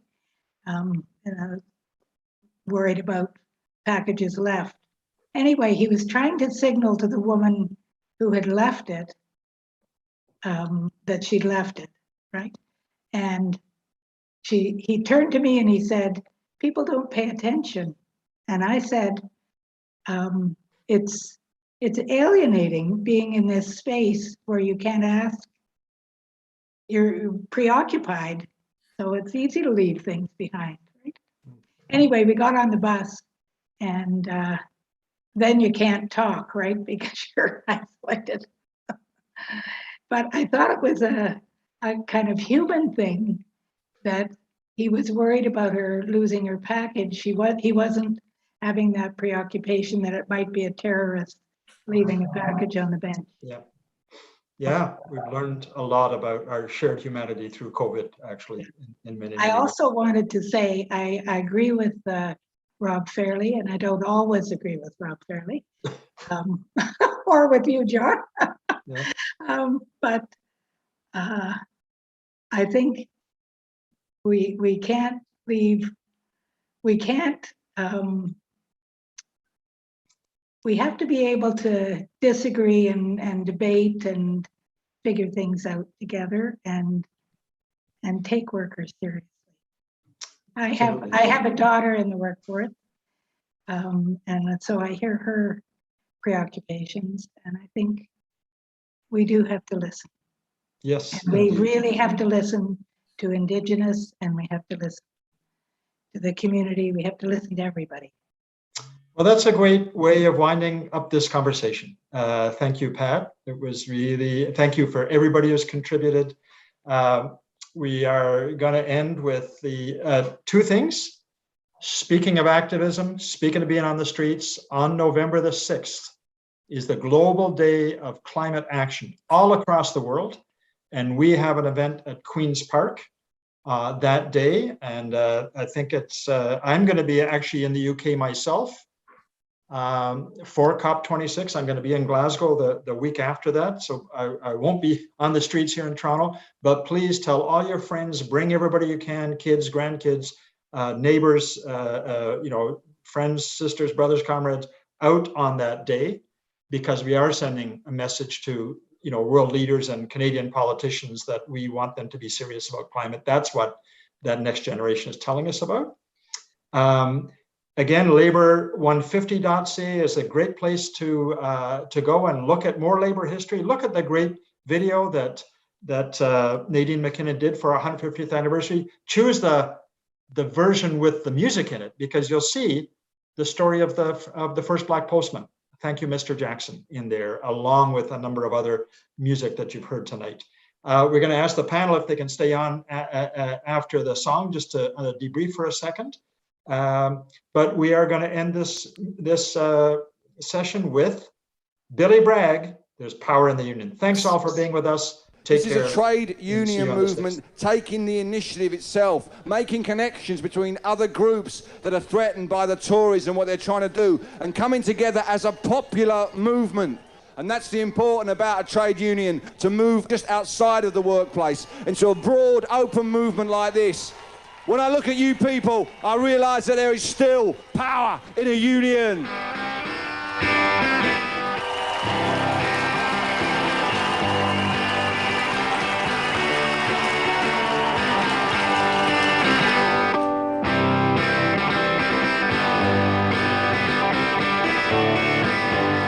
There is power in a factory, power in the lands, power in the hand of the worker.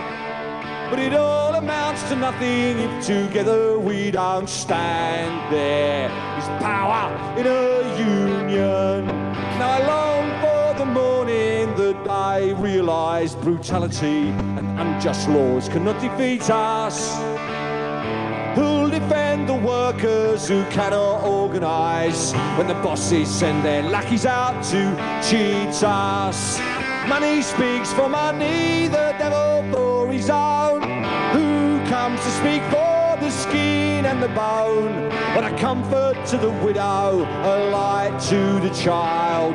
There is power in a union.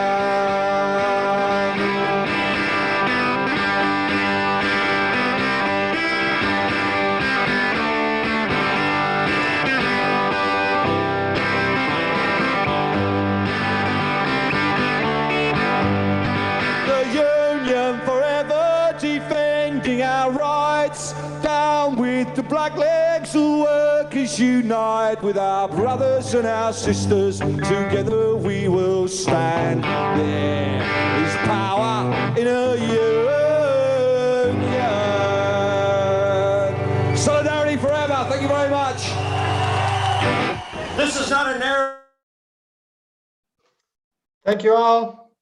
Stay well. Hopefully see you later on November 6th. Take care now.